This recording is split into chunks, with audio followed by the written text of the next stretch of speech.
Bienvenidos, chiquillos, a una nueva clase de enfermería gerontogeriátrica, y en esta oportunidad vamos a revisar un tema que tiene que ver con los aspectos culturales, psicológicos y sociales en el envejecimiento. Vamos a conversar de algunas cosas interesantes y posteriormente ustedes van a poder ir comentando en los Padlet que ya conocen, ¿no es cierto?, para poder ir dejando sus opiniones escritas. Vamos a revisar entonces en primera instancia algunos aspectos socioculturales que tenemos que tener en cuenta cuando trabajamos con adultos mayores. Y de alguna manera lo conversamos, y ustedes también opinaron al respecto en nuestra clase online, y vamos a recordar que nuestra sociedad, como dice la lámina, no está diseñada para acoger al adulto mayor, ¿ya?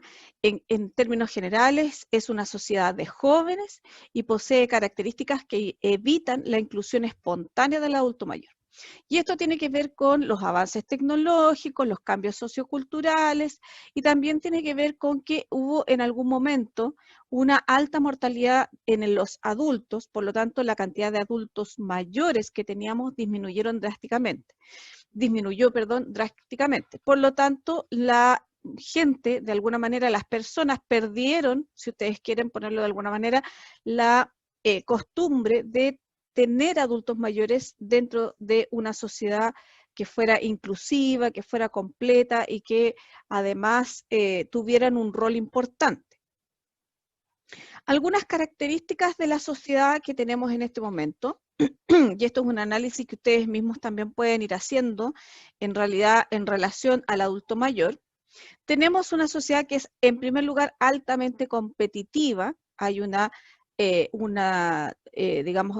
competencia entre la producción versus el consumismo. Mientras más se produce, más consumismo, y eso nos lleva también a la oferta versus la demanda. Todo gira en torno a comprar bienes, ¿ya? Todo gira en torno a productos, más que servicios. Por lo tanto, ahí la pregunta que uno se hace es cómo se inserta o cómo podría el adulto mayor insertarse en esta sociedad que es altamente competitiva, basada en el consumismo, ¿no es cierto? Pensando en que el adulto mayor viene de una sociedad o de una época donde no existía tanto consumismo y no existía tanto, digamos, la sociedad orientada a la venta de productos. Es una sociedad efectista, ¿ya? Eso quiere decir que para poder competir en esta sociedad hay que ser eficientes. Se buscan resultados buenos, útiles o inmediatos. O sea, claramente un adulto mayor, supongamos que está trabajando, ¿no es cierto?, en una empresa como contador, se va a demorar un poco más, a lo mejor no va a ser tan rápido, no va a estar, digamos, disponible las 24 horas, por lo tanto, se le va a considerar como no útil, como dice acá, y lo no útil, bajo esta mirada, no se considera importante. Y eso hace que muchas personas, no solo adultos mayores, se frustren por no poder insertarte, no poder tener la capacidad de eficiencia, ¿ya?, o eficacia, si ustedes quieren, para poder insertarse de buena manera y poder competir con el resto de la sociedad. Un ejemplo más claro, ¿no es cierto?, es cuando ustedes salen a buscar trabajo. El que encuentra trabajo es aquella persona que resulta con, digamos, que sea más útil, que tenga mejores características, que además esté dispuesta a estar disponible más tiempo, y como ustedes han visto los avisos, también dice sujeto a trabajar bajo presión, flexibilidad, etcétera, etcétera. Pero básicamente lo que piden es que sea eficiente y efectivo en su trabajo. Ahora, si nosotros miramos eso, ¿cómo podría funcionar un adulto mayor bajo estas condiciones de rapidez, ¿no es cierto?, de efectividad, de tener que hacerse necesario, donde no cuenta mucho el conocimiento, la experiencia, sino que cuenta lo inmediato, lo rápido que puede hacer en alguna función? Es una sociedad que está masificada, ¿no es cierto? Está pensada, ¿no es cierto?, en que los servicios importantes o críticos como la salud o la educación se encuentran específicamente en las grandes ciudades. No hay una desconcentración, ¿no es cierto?, de este tipo de servicios. O sea, la mejor salud, ¿dónde está? En las grandes ciudades. La mejor educación en las grandes ciudades, ¿ya? Asimismo, las grandes ciudades tienen un crecimiento desorbitado, lo que hace que estas ciudades se transformen en unas ciudades menos vivibles. Hay una despersonalización también, ¿ya? Se comen las áreas verdes, ¿no es cierto? Tenemos menor cantidad de espacios recreativos, todo tiene que ser funcional, si uno toma un transporte público, tiene que ser rápido para llegar al trabajo, etcétera. Esa despersonalización de las ciudades y esas ciudades menos vivibles llevan como consecuencia o aparejado, ¿no es cierto?, de la mano, la contaminación atmosférica y acústica. Todas esas condiciones son bastante poco acogedoras para un adulto mayor que tiene ciertas condiciones particulares, que ya no es tan rápido, que se enferma más, que necesita de recreación, de espacios adecuados, ¿no es cierto?, de que no haya tanta rapidez, etcétera, etcétera. Por lo tanto, es muy difícil que un adulto mayor se logre insertar de buena manera en este tipo de sociedad. Existe también lo que se llama un relativismo valórico.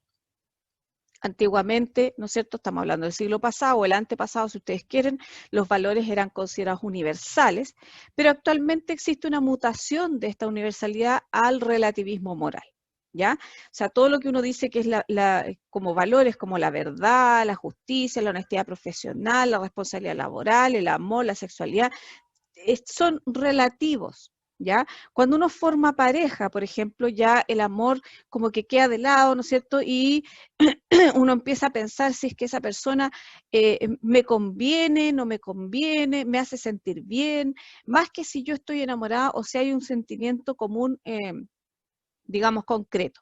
Lo mismo con la justicia, hay cosas que se consideran justas que antiguamente podrían haber sido totalmente aberraciones, ¿no es cierto? Y hay una serie de otros valores que se pueden encontrar con un relativismo moral.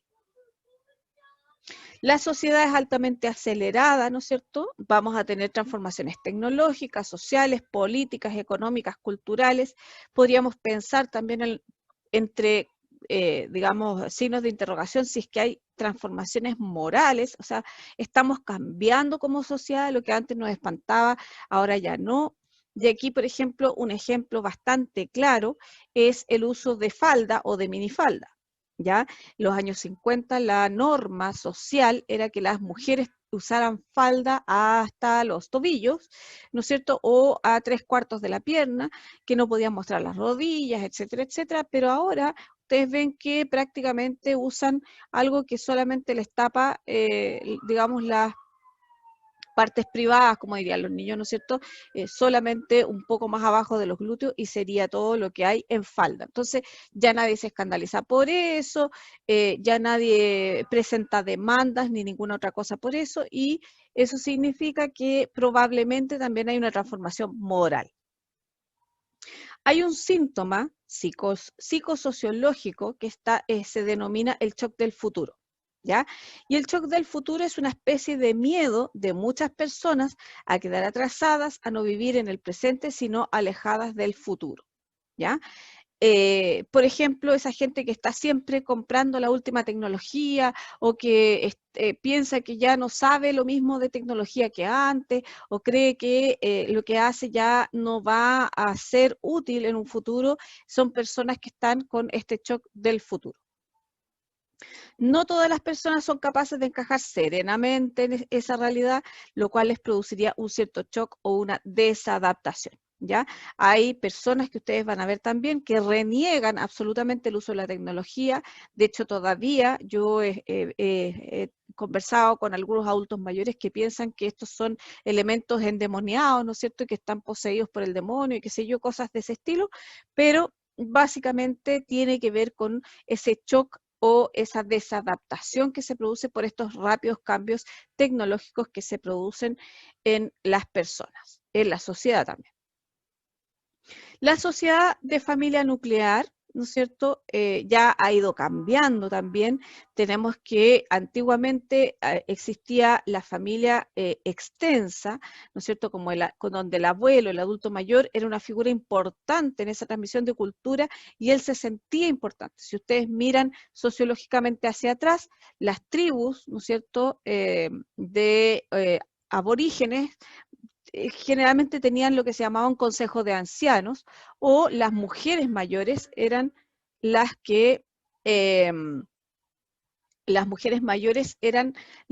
se encargaban de transmitir las costumbres y la cultura de esa sociedad que tenían.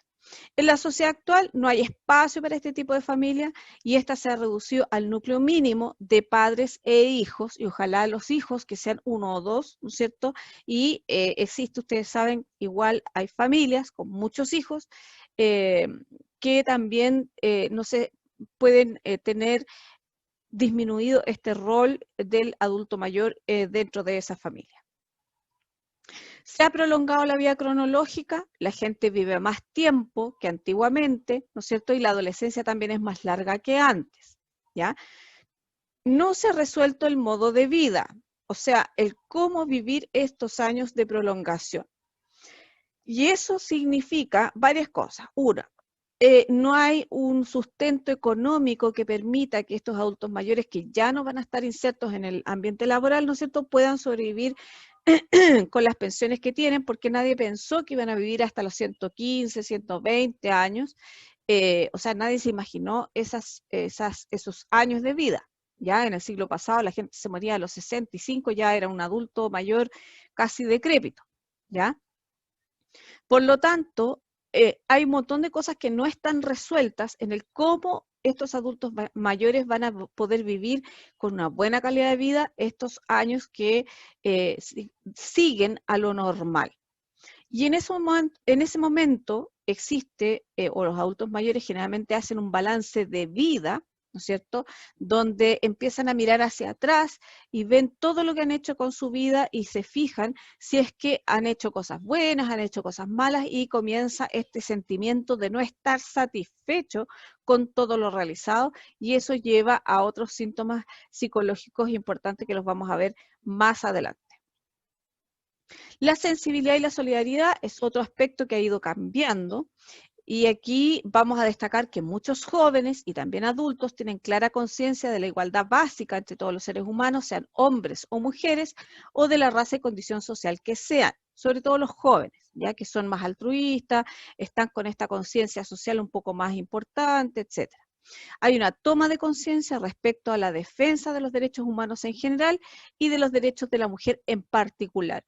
Hay un mayor sentido de justicia, y esto ha sido un cambio sociológico que se ha ido dando, yo diría que desde el año 2000 hacia adelante, y tiene que ver también con algunos cambios políticos que incidieron en este cambio psicosocial que se ha ido dando en estos últimos años. Hay una mayor sensibilidad también hacia la defensa de la naturaleza y el del equilibrio ecológico. Es como que, si ustedes quisieran ponerlo de alguna manera, como que estamos entrando en conciencia de que necesitamos tener un equilibrio, necesitamos defender los valores, los buenos valores que nos van quedando, ¿no es cierto?, y ejercer justicia de buena manera.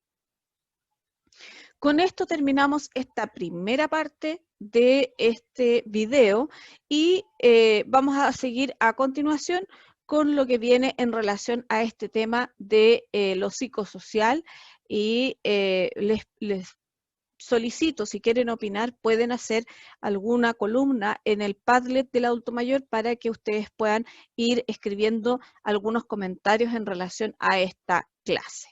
Pueden comentar también acá abajito en los comentarios de YouTube. Continuando con estos cambios psicológicos o psicosociales que afectan al adulto mayor, vamos a tener un tema que es altamente importante, que tiene que ver con la autopercepción psicológica del adulto mayor. Cómo el adulto mayor se percibe a sí mismo en esta etapa de la vida. Existe como un fenómeno general una pérdida de autoestima, y vamos a decir que la manera de percibirse del adulto mayor, como yo les decía recién, es lo que permite la propia evaluación, y que este último, propia evaluación, es el proceso psíquico conocido como autoestima. O sea, para poder tener autoestima hay que poder autoevaluarse. De nuestra autoestima depende la manera que cada uno tiene de enfrentar la vida, valorarse a sí mismo y valorar a los demás, y de ella depende en gran medida también la manera más o menos airosa, exitosa que cada uno practica para enfrentarse a los conflictos y dificultades de la vida. O sea, mientras mejor autoestima tengamos, mientras más nos valoremos a nosotros mismos, vamos a poder enfrentar los conflictos que nos da la vida de mejor manera. El hombre o mujer actual es probable que viva la etapa de su jubilación y retiro como una situación de pérdida y de minusvalía, como una especie de marginación social. Y esto se produce específicamente por el resto, más que por ellos mismos, ¿no es cierto? Donde nosotros pensamos, o la gran mayoría, no sé si ustedes en caso particular, pero la gran mayoría de la sociedad piensa que el adulto mayor ya no sirve, ¿ya? Piensa que ya no tiene una, ¿cómo se llama esto? Una condición de utilidad para la sociedad. Por lo tanto, en el momento que las personas se jubilan, generalmente pierden esa rutina habitual que tenían y hacen como un duelo, sienten una pérdida de algo que era para ellos toda su vida. O sea, imagínense que ustedes pasan gran parte de su vida habitual en el trabajo, en la universidad, en los colegios, es muy poco lo que pasan en la casa. Entonces, cuando ustedes están, y un poco lo que les tiene que haber pasado con esto del estar encerrados, no saben qué hacer en su casa porque ustedes tenían una rutina: levantarse temprano, ir a la universidad, ¿no es cierto?, pasar el día, cumplir con las tareas, conversar con los amigos, salir a carretear, no sé, y esa rutina ya no está. Y eso a ustedes les genera un cierto sentimiento de pérdida, ¿ya? Los adultos mayores en general se sienten a sí mismos como alguien que ya no cuenta mucho para los demás porque percibe que los demás no cuentan con él. Y eso es también culpa nuestra, en el sentido de que generalmente nosotros evitamos contar con el adulto mayor porque sentimos que no nos van a servir, ¿ya? Y eso es percibido por el adulto mayor, y ellos sienten que los demás no cuentan con él. Por lo tanto, y aquí viene lo importante, no es raro que los ancianos sufran la experiencia de vivir su autoestima en serio menoscabo. O sea, los adultos mayores en general, por todas estas cosas que yo les comenté acá, tienen problemas de autoestima, y eso va a significar que les va a dar una dificultad mayor para enfrentarse a los desafíos de la vida y a los desafíos de la sociedad. Existe también una pérdida del significado de la vida. Y aquí hay un señor, que es el de la foto, que se llama Viktor Frankl, que el que lo quiera lo puede buscar. Dice que el vacío existencial es la neurosis masiva de nuestro tiempo. Ella se produce cuando el propio ser, la propia existencia, carece de significación. Esto ustedes lo pueden ver en las noticias, en la sociedad. Hay distintos fenómenos que nos muestran, digamos, este tipo de problemas. Y de alguna manera, cuando ustedes están en modo automático, como digo yo, viven, pero no sienten lo que viven, pasan sin pena ni gloria por los años, pasan por la universidad, se dedican solo a estudiar, no participan, no opinan, no sienten, generalmente se les va creando un vacío, digamos, interno. Y ustedes dicen, chuta, ya hice todo esto, hice mi universidad, ¿no es cierto? Completé mi carrera, trabajé, ya, pero ¿qué me queda de eso? Eso es lo que Viktor Frankl habla de que es el vacío existencial, ¿ya? En general, las personas actualmente están dedicadas a hacer muchas cosas, en ganar muchos títulos, muchas cosas materiales, etcétera, etcétera, pero ¿qué es lo que queda adentro? ¿Qué es lo emocional que va quedando adentro?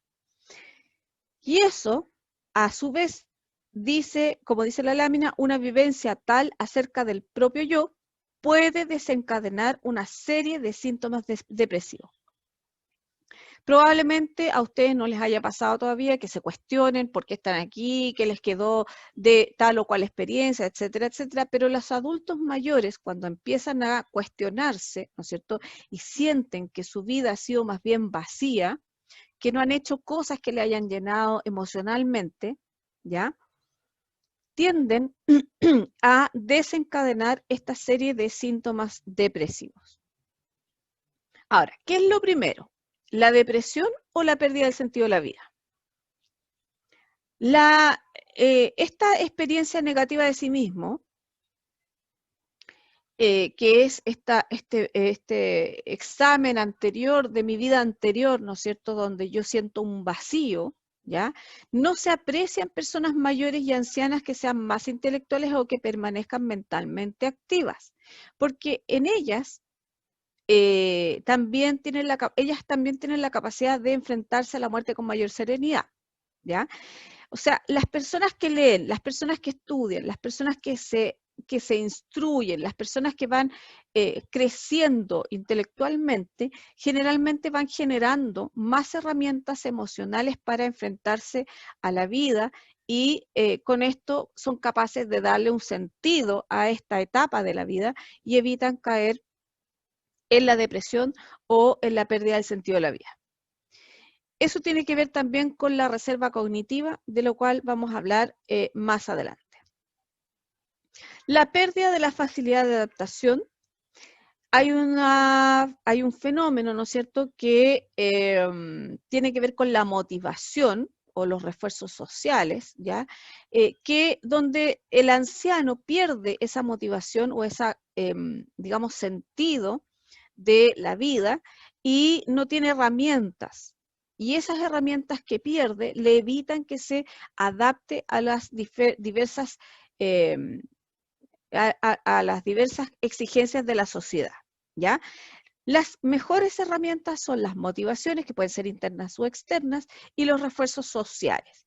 Y los refuerzos sociales tienen que ver con reconocimiento, o sea, el reconocer que mi abuelo o mi abuela sabe cocinar, o el reconocer que a ella hace un buen trabajo con las plantas, por ejemplo, etcétera, etcétera. Eso les va a dar mucha más motivación para seguir adelante, ¿no es cierto?, con las cosas que están empezando a hacer o con las cosas que ya hacían desde antes.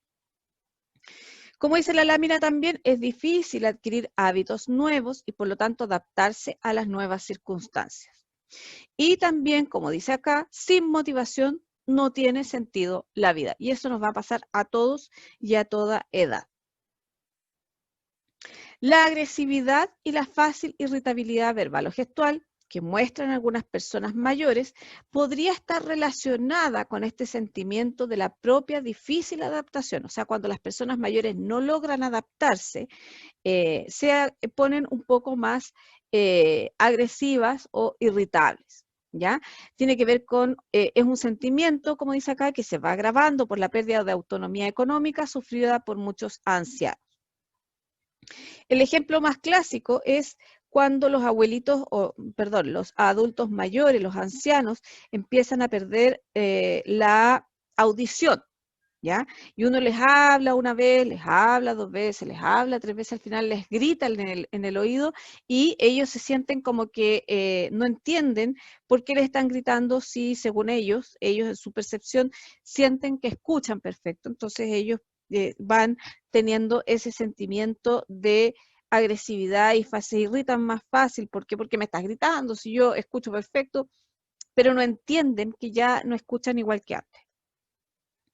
Con esto, chiquillos, terminamos esta segunda parte y nos queda una tercera parte que es muy cortita, donde vamos a terminar este tema de la parte social y psicológica del adulto mayor.